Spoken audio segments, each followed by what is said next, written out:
presenting on my dad and how his gear saved his life. My dad is Iron Man, and by now that's pretty much a literal term. My dad's been riding motorcycles ever since he was 16, so him getting a road bike wasn't much of a surprise. Well, last October, my dad was in an accident, and it wasn't just a normal car and road bike accident. My dad was actually hit by a semi-truck. So my dad was on the interstate heading to work, and he was in the left-hand lane, and the semi-truck was in the right-hand lane. And these are just pictures. So my dad, he was in the left-hand lane, and the truck slammed on its brakes and turned left from the right-hand lane into an emergency vehicle turnaround. This is my dad's helmet. I brought it. You can kind of see in the picture.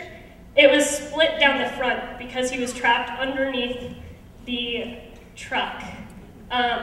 He was actually trapped underneath the brake components of one of the tire sets, and his head was under so much pressure that the front of the helmet split, and he couldn't open his mouth because his head was crushed so much. And the truck, actually, he was kind of sideways underneath it, so his head was at one set of tires and his feet were on the other set. When the truck hit him, it ran over his ankle, pretty much crushing it to bits the first time. And then when the guy realized he had hit my dad was screaming to back up, but he couldn't open his mouth, so he was screaming through his teeth. And he had a lot of gravel in his mouth, and he told me that he felt like it was his teeth at first. But he was screaming back up, and the guy eventually backed up and ran over my dad's ankle a second time. So at that point, his ankle was pretty much crushed.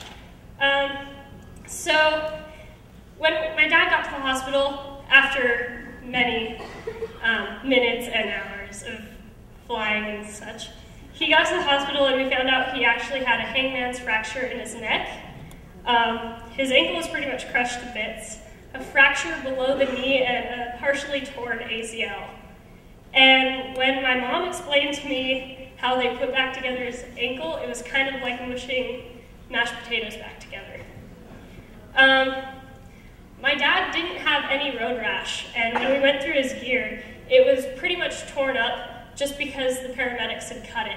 Not because of the accident itself, but because of the paramedics. And when we were looking for blood, there wasn't any blood on his clothes or his gear. My dad had no road rash because of his gear.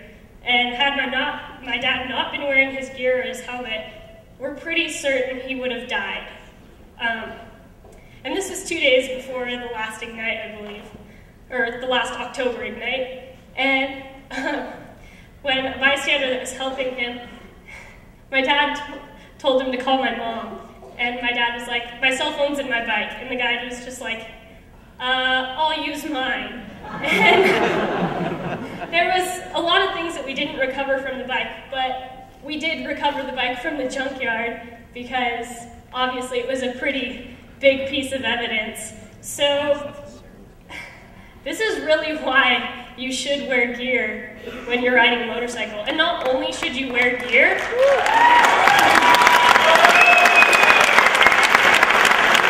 but you should also wear a helmet, and then you should also be aware of other motorcyclists, because these things happen, and only one person stayed to tell the police what had happened.